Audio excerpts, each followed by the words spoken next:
नमस्कार दोस्तों, स्वागत है आप सभी का हमारे इस चैनल गरुड़ धर्मार्थ पर। दोस्तों, अगर आप भी अपनी लाइफ में कुछ नया सीखने की चाह रखते हैं तो इस चैनल को अभी सब्सक्राइब कर लें।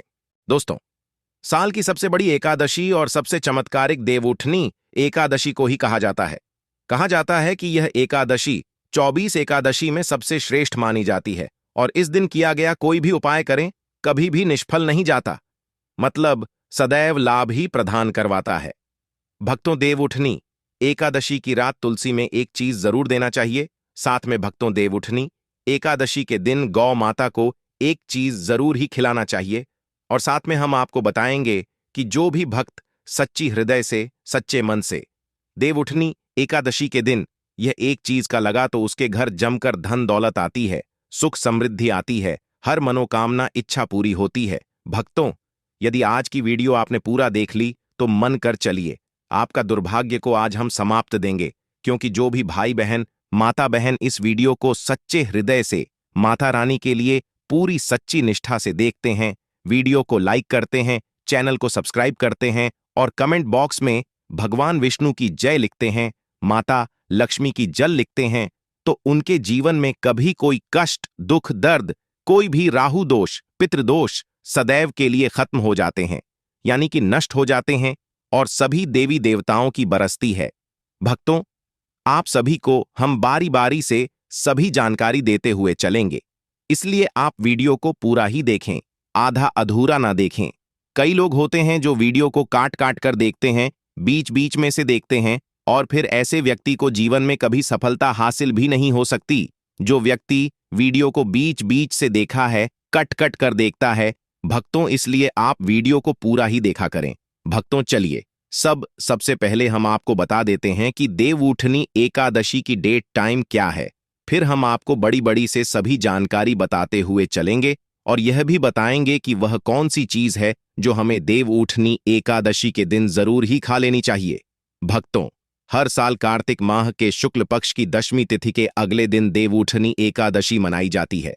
इस साल 12 नवंबर 2024 को देवउठनी एकादशी का व्रत रखा जाएगा। साल कार्तिक माह के शुक्ल पक्ष की दशमी तिथि के अगले दिन देवउठनी एकादशी मनाई जाती है। इस साल 12 नवंबर 2024 को देवउठनी एकादशी का व्रत रखा जाएगा। इस दिन हर क्षण योग और सर्वार्थ सिद्ध योग का संयोग बन रहा है। इस योग में विष्णु जी की पूजा करने से साधक को मनोवांछित फलों की प्राप्ति होती है। इस दौरान मां लक्ष्मी की पूजा करना और भी लाभकारी माना जाता है। दोनों की में पूजा करने से वैवाहिक जीवन में सुख समृद्धि का वास होता है। हिंदू धर्म में देवउठनी एकादशी को बेहद खास माना जाता है, क्योंकि इस दिन भगवान विष्णु 4 माह के लंबे योग निद्रा से जागते हैं। भगवान विष्णु के योग निद्रा से जागने के पश्चात एक बार फिर शादी, विवाह, सगाई व मुंडन जैसे मांगलिक कार्य शुरू हो जाते हैं। इसे देवोत्थान और देव प्रबोधिनी एकादशी भी कहा जाता है। इस दिन विष्णु की पूजा पूरे विधि विधान से करनी चाहिए, इससे वह प्रसन्न होते हैं। ऐसे में देवउठनी एकादशी की पूजा विधि के बारे में जानते हैं। देवउठनी एकादशी तिथि 2024 कार्तिक माह में आने वाली शुक्ल पक्ष की एकादशी तिथि की शुरुआत 11 नवंबर को शाम 6:46 से होगी। इस तिथि का समापन अगले दिन 12 नवंबर को दोपहर पश्चात 4:30 पर होगा। देवोत्थान एकादशी के नियम।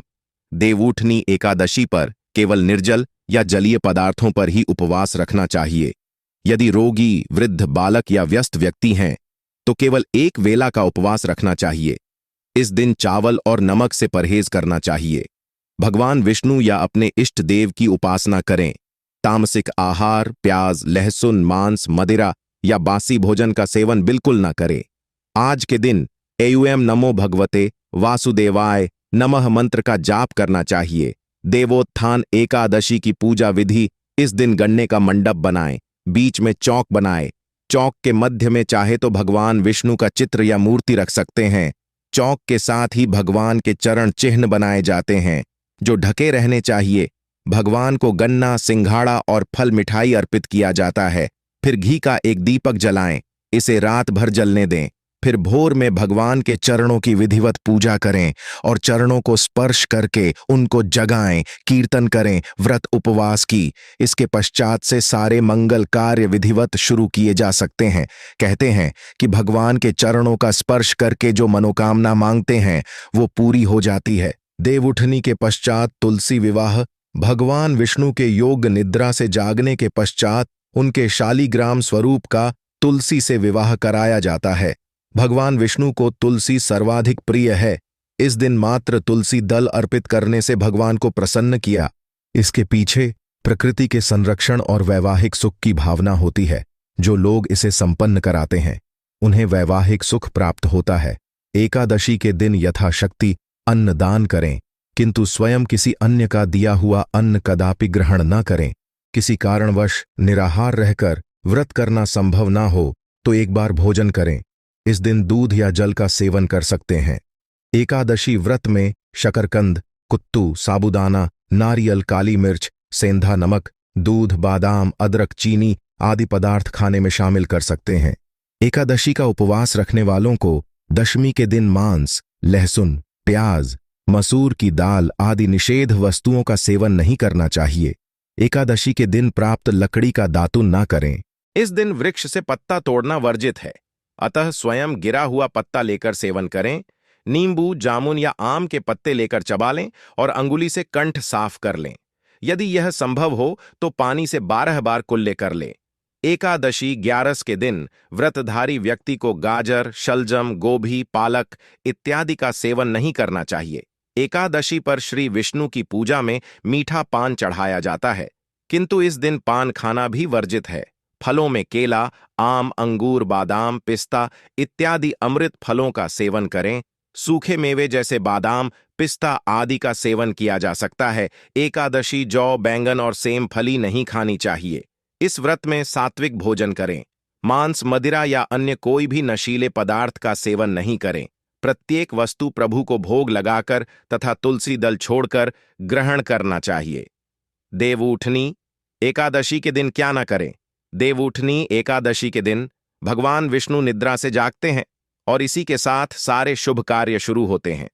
ऐसा कहा जाता है कि देवउठनी एकादशी पर दोपहर में नहीं सोना चाहिए। धार्मिक में कहा गया है कि इस दिन भगवान विष्णु की भक्ति में लीन रहना चाहिए। देवउठनी एकादशी के दिन किसी भी व्यक्ति को भूल से भी चावल नहीं खाना चाहिए। चावल से बनी चीजों से भी इस दिन दूर ही रहना चाहिए। पंडितों का कहना है कि चावल खाने से मन और शरीर स्थिर नहीं रहता है। देवउठनी एकादशी के दिन लहसुन और प्याज के सेवन से भी बचना चाहिए, क्योंकि ये दोनों तामसिक भोजन में आते हैं।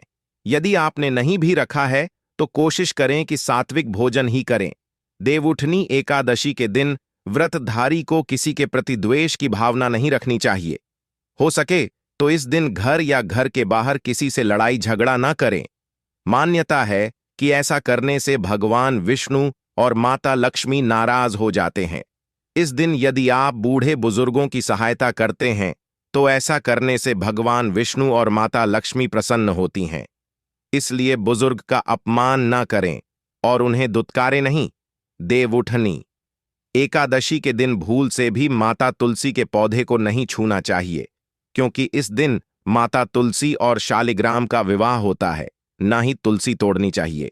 ऐसी भी मान्यता है कि एकादशी के दिन तुलसी पर जल नहीं चढ़ाना चाहिए, क्योंकि तुलसी उपवास रखती है और इससे उनका उपवास टूट जाएगा। देवउठनी एकादशी के दिन क्या करें? देवउठनी एकादशी वाले दिन सुबह उठकर स्नान करें। उसके पश्चात सूर्य को अर्घ्य देकर एकादशी व्रत का संकल्प करें। जीवन में सुख समृद्धि बनी रहे, ये सभी चाहते हैं। तो आप इस दिन भगवान विष्णु को दूध में केसर डालकर उनका अभिषेक करें। अंत में श्री हरि की आरती करें। इस उपाय को करने से श्री हरि प्रसन्न होते हैं। आपको जीवन में सफलता मिले, इसके लिए आप इस दिन भगवान विष्णु की विधि विधान से पूजा करें, दान पुण्य करें। सौभाग्य प्राप्ति के लिए स्त्रियां इस दिन व्रत रखती हैं। हो सके तो व्रत दिन आप विष्णु सहस्त्र का पाठ करें। देवउठनी एकादशी पर भगवान विष्णु को सफेद रंग का भोग लगाएं। इस दिन खीर या सफेद रंग की कोई भी मिठाई का भोग लगाने से श्री हरि विष्णु प्रसन्न होते हैं। देवउठनी एकादशी वाले दिन आप निर्जला व्रत रखें। किंतु यदि आप गृहस्थ जीवन में हैं तो फलाहारी उपवास रख सकती है। इस दिन ब्राह्मणों को दान दक्षिणा देकर उनसे आशीर्वाद प्राप्त करें। देवउठनी एकादशी पर तुलसी पर इस रंग के वस्त्र हिंदू धर्म में सभी देवी देवता को पूजा करने के साथ भोग और वस्त्र आदि चढ़ाने की परंपरा है। ठीक उसी तरह तुलसी को भी मां लक्ष्मी का स्वरूप माना जाता है, इसलिए उन्हें भी वस्त्र अर्पित किए जाते हैं। चढ़ाएं लाल रंग के वस्त्र। तुलसी के पौधे में लाल रंग की चुनरी चढ़ाना लाभकारी माना जाता है। ज्योतिष शास्त्र के लिहाज से लाल रंग मंगल का प्रतिनिधित्व करता है। शास्त्रों के अनुसार देवउठनी एकादशी के दिन तुलसी माता को लाल रंग के वस्त्र चढ़ाना चाहिए।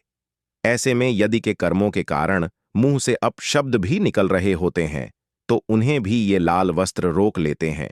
इसके साथ ही धन संपदा सुख समृद्धि की प्राप्ति होती है। चढ़ाए लाल रंग के वस्त्र। तुलसी के पौधे में लाल रंग की चुनरी चढ़ाना लाभकारी माना जाता है। ज्योतिष शास्त्र के लिहाज से लाल रंग मंगल का प्रतिनिधित्व करता है। शास्त्रों के अनुसार देवउठनी एकादशी के दिन तुलसी माता को लाल रंग के वस्त्र चाहिए। ऐसे में यदि किसी के कर्मों के कारण मुंह से अपशब्द भी निकल रहे होते हैं तो उन्हें भी ये लाल वस्त्र रोक लेते हैं। इसके साथ ही धन संपदा सुख समृद्धि की प्राप्ति होती है। पीले रंग के वस्त्र पहने एकादशी के दिन भगवान विष्णु का आशीर्वाद पाने के लिए नहाने के पानी में एक चुटकी हल्दी डालकर स्नान करें और उसके पश्चात पीले रंग के वस्त्र पहने। ऐसा करने से भगवान विष्णु की कृपा बनी होती है, करियर में होगा सुधार। यदि आपके भी करियर में बाधा आ रही है तो देवउठनी एकादशी के दिन भगवान विष्णु को केसर वाले दूध से अभिषेक करें। ऐसा करने से सारी परेशानियां दूर हो जाती हैं। विवाह के योग। यदि किसी व्यक्ति को विवाह से जुड़ी परेशानियों का सामना करना पड़ रहा है तो वह देवउठनी एकादशी के दिन विष्णु की पूजा के दौरान केसर, हल्दी या पीले चंदन का तिलक करें। उसके भगवान विष्णु को पीले रंग के फूल अर्पित करें। ऐसा करने से विवाह के योग शीघ्र बनते हैं। मिलेगी कर्ज से मुक्ति। कर्ज से मुक्ति पाने के लिए देवउठनी एकादशी के दिन पीपल के पेड़ पर जल चढ़ाना चाहिए। इसके पश्चात शाम को पेड़ के नीचे दीपक जलाएं। मान्यता है कि इन उपायों को करने से व्यक्ति को जल्द ही कर्ज से मुक्ति मिल सकती है। धन की कमी नहीं होगी। कार्तिक माह में तुलसी की पूजा करने का महत्व है। देवउठनी एकादशी के दिन तुलसी के पौधे में गन्ने का रस मिलाकर चढ़ाए। इसके पश्चात देसी घी का दीपक जलाकर तुलसी माता की आरती करें। मान्यता है कि ऐसा करने से व्यक्ति को कभी धन की कमी नहीं होते और जीवन से सभी कष्ट भी दूर होते हैं। भक्तों, अभी तक आपने जय मां लक्ष्मी जय भगवान विष्णु ना लिखा हो तो जरूर ही लिख दीजिए। चलिए, भगवान विष्णु के लिए आप ऐसी गलती भूलकर भी ना करें। ये गलती आपके विष्णु को क्रोधित कर सकती है, इसलिए ऐसी गलती भी नहीं करना चाहिए। भक्तों, और कमेंट बॉक्स में आप अपनी राशि जरूर डाल दी, क्योंकि हम राशि से जुड़ा भाग्य भी बताते हैं। इसलिए कमेंट बॉक्स में आप अपनी राशि जरूर ही डाल दीजिए। चलिए आगे जान लेते हैं कौन सी गलतियां विष्णु को क्रोधित कर सकती हैं। इसलिए आप ऐसी गलती भूलकर भी ना करें, भूल से भी ना करें। ये गलती एक दोपहर में नहीं सोए। 4 माह के समय के पश्चात भगवान विष्णु योग निद्रा से बाहर आते हैं। ऐसे में हमें दोपहर में नहीं सोना चाहिए और प्रभु का कीर्तन भजन करना चाहिए। इससे माता लक्ष्मी प्रसन्ना होती है और धन लाभ होता है। और सोना अशुभ और भगवान का अनादर माना जाता है। चावल का सेवन नहीं करें। पौराणिक मान्यताओं और कहानियों में एकादशी के दिन चावल खाने की मनाही है। ऐसी मान्यता है कि इस दिन चावल खाने वाला व्यक्ति रेंगने वाला जीव बनता है। इसलिए चावल, मांस, मदिरा इत्यादि का सेवन एकादशी के दिन नहीं करें। साथ ही लहसुन प्याज से भी परहेज करना चाहिए। किसी को भला बुरा नहीं बोले। देवउठनी एकादशी को व्रत के दौरान किसी भी व्यक्ति को भला बुरा नहीं बोले और ना ही किसी के लिए मन में बैर पाले। इस दिन अपने मन में सिर्फ और सिर्फ भगवान के प्रति आस्था और भक्ति का भाव रखना चाहिए। तब जाकर आपकी पूजा सार्थक होगी। भूलकर तुलसी का पत्ता नहीं तोड़ें। तुलसी भगवान विष्णु को अत्यंत प्रिय है। ऐसे में भूलकर भी तुलसी की पत्ती नहीं तोड़े। इससे भगवान विष्णु रुष्ट हो जाएंगे। देवउठनी एकादशी पर करें। इन चीजों का दान देव उठनी एकादशी पर पीले वस्त्र, मुरली, धान, गेहूं, मक्का, बाजरा, उड़द वस्त्र, सिंघाड़ा, शकरकंदी, गन्ना, मौसमी फल, केसर, केला, हल्दी, मोर पंख और शंख आदि का दान करना शुभ माना जाता है। दान करते समय इस बात का ध्यान रखें कि इसका जिक्र किसी तीसरे व्यक्ति से गलती से ना करें। दान को जितना हो सके उतना छिपाकर करना चाहिए। भक्तों, यह भी जानना आपके लिए बेहद हॉट, बेहद ही जरूरी और खास है कि देवोत्थानी एकादशी का महत्व हमारे वेदों और पुराणों में ऐसी मान्यता है कि दिवाली के पश्चात होने वाली इस एकादशी के दिन ईश्वर का उत्थान होता है। इसलिए विवाह, उपनयन या गृह प्रवेश आदि जैसे सभी शुभ कार्य देवोत्थानी ग्यारस के पश्चात से शुरू होते हैं। इसी कारण इस ग्यारसी के दिन विवाह भी किया जाता है। घरों में चावल के आटे से चाक बनाया जाता है तथा बांस के छत्र के बीच भगवान विष्णु की पूजा की जाती है। इस दिन पटाखे भी जलाए जाते हैं। देवोत्थानी ग्यारसी को आमतौर पर छोटी दिवाली के नाम से भी जाना जाता है। ग्यारसी के इस दिन से मंगल का संवाहक फिर से अपनी शक्ति प्राप्त करता है। कार्तिक शुक्ल एकादशी के दिन तुलसी विवाह के साथ ही घर में सभी सकारात्मक सुचारू रूप से किए जा सकते हैं। तुलसी का पौधा प्रकृति का चित्रण करने के साथ ही एक औषधीय पौधा भी माना जाने के कारण लाभप्रद होने से सभी को दान में दिया जाता है। 4 महीनों की निद्रा से भगवान विष्णु के जागने के पश्चात उस क्षण के पश्चात से सभी शुभ कार्य किए जा सकते हैं। भारतीय कैलेंडर के अनुसार एकादशी का दिन वास्तव में नीरस होने के कारण विशेष रीति रिवाजों के साथ मना जाता है। इस दिन से विवाह और कई अन्य शुभ कार्यक्रमों की शुरुआत होती है। इस दिन व्रत रखने का भी अत्यधिक महत्व बताया गया है। महिलाएं तुलसी विवाह के दिन अपने लॉन को मलमल से सजाकर इस त्योहार को भजन और गीतों के साथ मनाती है। दीपदान के लाभ ऐसा कहा जाता है कि नियमानुसार देवोत्थान एकादशी भगवान विष्णु के शालिग्राम रूप और देवी वृंदा तुलसी के विवाह का दिन होता है। भगवान विष्णु निद्रा के 4 महीनों के दौरान सृष्टि के कार्यों से मुक्त होने पर, भगवान रुद्र के शांत हो जाने पर, भगवान विष्णु 4 महीनों लंबी निद्रा से जागने के पश्चात ब्रह्मांड के प्रबंधन कार्यों को फिर से शुरू करते हैं। अतः इस दिन पूर्ण समर्पण और विश्वास के साथ भगवान विष्णु की पूजा की जाती है।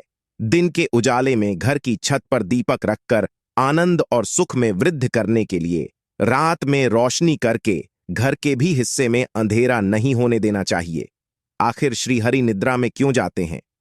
एक समय की बात है, भगवान विष्णु से उनकी प्रिया लक्ष्मी जी ने कहा, प्रभु, आप पूरे दिन जागते हैं और जब निद्रा लेते हैं तो वर्षों के लिए निद्रा में चले जाते हैं, जिससे प्रकृति का संतुलन बिगड़ जाता है।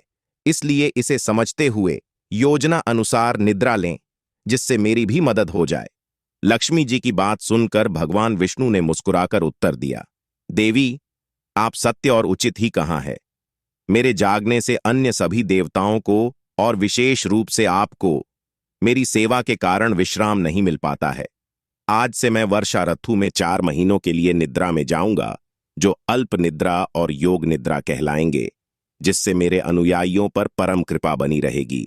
इस अवधि के दौरान मेरी निद्रा की भावना का ध्यान रखने वाले सभी भक्तों के घरों में सदैव आपके साथ वास करके कृपा बरसाऊंगा। तुलसी शालिग्राम विवाह। कार्तिक मास में स्नान करने वाली महिलाओं द्वारा एकादशी भगवान विष्णु, जिन्हें शालिग्राम के नाम से भी जाना जाता है, और विष्णु प्रिया तुलसी का विवाह कराया जाता है। तुलसी वृक्ष और शालिग्राम का विवाह समारोह सुंदर से मंडप में किया जाता है। समारोह के दौरान नाम अष्टक सहित विष्णु सहस्त्र नाम का पाठ किया जाता है। शास्त्रों के अनुसार इस तुलसी शालिग्राम विवाह को मनाने का कारण सुखी वैवाहिक जीवन और पुण्य की प्राप्ति होता है। कार्तिक मास में तुलसी दान करने से बड़ा कोई दान नहीं होता। पृथ्वी लोक में जो इस प्रकार है, वृंदावनी, वृंदा, विश्व पूजिता, विश्व पावनी, पुष्पसारा, नंदिनी, कृष्ण जीवनी और तुलसी श्री हरि के पवित्र प्रसाद में तुलसी पत्र का होना अनिवार्य होता है और भगवान की माला और चरणों में तुलसी पत्र अर्पित किए जाते हैं। देवोत्थानी एकादश भक्ति गरुड़ धर्मार्थ चैनल आपको कभी कोई गलत जानकारी नहीं देगा। भक्तों, इस दिन आपको गन्ना जरूर खाना चाहिए। कहा जाता है कि यदि आप गन्ना देवउठनी एकादशी के दिन गाना खाती हैं तो यह बहुत ही शुभ और मंगलकारी आपके जीवन पर प्रभाव डालता है और भगवान विष्णु भी ऐसे व्यक्ति से प्रसन्न हो जाते हैं जो गन्ना देवउठनी एकादशी के दिन खाता है। साथ में हम आपको बता दें, तुलसी में आपको कलवा जरूर बांधना चाहिए, जो कि हल्दी में लपेटकर आपको तुलसी में बांध देना चाहिए। कहा जाता है कि माता लक्ष्मी और भगवान इससे बहुत ज्यादा प्रसन्न हो जाते हैं और व्यक्ति के जीवन में कभी कोई दुख दर्द की समस्या नहीं आती। जो भी भक्ति उपाय को करता है उसे लाभ ही लाभ होता है और माता लक्ष्मी की असीम कृपा होती है, जिससे कि दोनों हाथों से माता लक्ष्मी ऐसे व्यक्ति पर धन की बारिश करती है और उनकी हर मनोकामना इच्छा पूरी होती है। भक्तों, यदि आप स्टैंड तुलसी का दान करेंगे तो भी यह बहुत ही ज्यादा लाभकारी और पुण्य कार्य माने जाते हैं। भक्तों, आपको हम यह जानकारी बताई, ये सभी जानकारी आपको कैसी लगी कमेंट करके जरूर बताएं। जय मां लक्ष्मी जरूर लिखे। अभी तक आपने कमेंट बॉक्स में ना लिखा हो तो साथ में इस वीडियो को ज्यादा से ज्यादा शेयर करें, लाइक करें और हर एक भारतीय नागरिक के पास पहुंचाए, जिससे कि यह ज्ञानवर्धक वीडियो सभी को प्राप्त हो सके और वह इस वीडियो से लाभ ही लाभ उठा सके। धन्यवाद माताएं एवं बहनों। जय मां लक्ष्मी और गरुड़ धर्मार्थ चैनल को जरूर सब्सक्राइब करें। पौराणिक व्रत कथा। एक बार एक राजा था और उसके राज्य में सभी एकादशी का व्रत रखते थे। एकादशी के दिन पशुओं सहित कोई भी भोजन नहीं दिया जाता था। एक दिन दूसरे राज्य से एक आदमी ने राजा के पास आकर नौकरी पर रखने का अनुरोध किया। राजा ने उसे नौकरी पर रखने की सहमति देने से पहले शर्त रखी कि उसे एकादशी के दिन को छोड़कर प्रत्येक दिन भोजन दिया। उस समय उस आदमी ने राजा की शर्त मान ली, किंतु एकादशी के दिन जब उसे फल दिए गए तो उसने फल लेने से मना कर दिया और राजा के पास जाकर विनती की कि यह फल उसके लिए पर्याप्त नहीं है और वह भूख से मर जाएगा, और उसने राजा से खाना देने की विनती की। इसके पश्चात राजा के शर्त याद दिलाने के पश्चात भी वह खाना छोड़ने के लिए तैयार नहीं हुआ, इसलिए राजा ने उसे आटा, दाल, चावल आदि दे दिए। राजा भोजन प्राप्त करने के पश्चात उस आदमी ने सामान्य रूप से नदी में स्नान करके भोजन तैयार करना शुरू किया। खाना बन जाने के पश्चात वह भगवान को आकर खाने के लिए बुलाने लगा। उसके पुकारने पर भगवान पीतांबर धारण करके चतुर्भुज रूप में आए और उसके साथ प्रेम से भोजन करने लगे। भोजन करने के पश्चात ईश्वर वहीं रुक गए और वह आदमी अपने काम पर चला गया। 15 दिन के पश्चात दोबारा एकादशी आने पर उस आदमी ने राजा से दुगनी मात्रा में भोजन देने की विनती की कारण पूछ। उसने राजा को उत्तर दिया कि वह उस दिन भूखा रहा, क्योंकि ईश्वर ने भी उसके साथ भोजन किया था, जो 2 लोगों के लिए पर्याप्त नहीं था। ये सुनकर राजा आश्चर्यचकित रह गया तथा विश्वास करने को तैयार नहीं था कि भगवान उस आदमी के साथ भोजन करते हैं। राजा बोला कि वह एकादशी का व्रत रखते हैं, भगवान की पूजा करते हैं, किंतु भगवान कभी भी उनके सामने प्रकट नहीं हुए। ये सुनने के पश्चात उस आदमी ने कहा कि यदि उन्हें विश्वास नहीं है तो वह उसके साथ चले और वृक्ष के पीछे छिपकर वहां जो कुछ हो रहा है देख लें। उस आदमी के सच और झूठ को जानने की इच्छा से राजा नदी के पास जाकर पेड़ के पीछे छिप गए। सदैव की तरह आदमी ने खाना पकाया और शाम तक भगवान को पुकारता रहा, किंतु भगवान नहीं आए। आखिरकार उस आदमी ने भगवान से प्रार्थना की कि यदि वह नहीं आए तो वह नदी में कूदकर अपनी जान दे देगा, किंतु भगवान फिर भी नहीं आए। तब वह स्वयं मरने के लिए नदी की तरफ चलने लगा। जीवन खत्म करने उसकी दृढ़ इच्छा शक्ति जानकर ईश्वर ने जल्दी से प्रकट होकर उसे ऐसा करने से रोका और फिर दोनों ने एक साथ भोजन का आनंद लिया। भोजन करने के पश्चात भगवान उसे अपने विमान से अपने धाम ले गए। यह देखकर राजा को एहसास हुआ कि जब तक मन शुद्ध ना हो तब तक उपवास करने का कोई लाभ नहीं है। इससे राजा को सीख मिली और उसने भी शुद्ध मन से व्रत करना प्रारंभ किया और अंत में स्वर्ग को प्राप्त किया। एकादशी कथा। एक राजा के राज्य में सभी लोग आनंदपूर्वक रहते थे। हालांकि उसके राज्य में कोई भी अन्न या खाद्य पदार्थ न बेचकर सिर्फ फल बेचा करते थे। एक बार भगवान ने उनकी परीक्षा लेने का निर्णय किया और भगवान स्वयं एक सुंदर कन्या का रूप बदलकर मार्ग में बैठ गए। उसी समय राजा ने वहां से जाते हुए उसे देखकर पूर्ण आश्चर्य के साथ उससे पूछा, तुम कौन हो? तुम यहां क्यों बैठी? तब उस सुंदर महिला ने कहा कि मैं बेसहारा हूं और इस शहर में मेरी कोई पहचान न होने के कारण मैं किसी से मदद नहीं मांग सकती हूं। राजा उसके रूप पर आकर्षित होकर बोला, तुम मेरे महल में मेरी रानी बनकर क्यों नहीं रहती? तब उस सुंदर महिला ने कहा, मैं तभी आपकी बात मानूंगी जब आप अपनी सभी जिम्मेदारियां मुझे सौंप देंगे। साथ ही मेरे पास आपके राज्य के सभी अधिकार होंगे। मैं जैसा खाना बनाऊंगी आपको खाना होगा। राजा अत्यधिक सख्त होने के कारण उसकी सभी बातों पर सहमत हो गए। अगले दिन एकादशी थी और रानी ने बाजार में खाना बेचने का आदेश दिया तथा मछली और मटन पकाकर राजा से खाने को कहा। तब राजा यह देखकर बोला कि आज एकादशी को वह केवल फल खाएंगे। उसी क्षण रानी ने उसे वादे की याद दिलाकर कहा, या तो आप खाना खाइए, अन्यथा मैं आपके बड़े बेटे का सिर काट दूंगी। इस विषय पर राजा ने इस समस्या को अन्य रानी के साथ साझा कर का निर्णय करके स्थिति को स्पष्ट किया। तब महारानी बोली, प्रिय राजन, आपको उदास नहीं होना चाहिए और आपको अपने सदाचार और नैतिकता को नहीं छोड़ना चाहिए।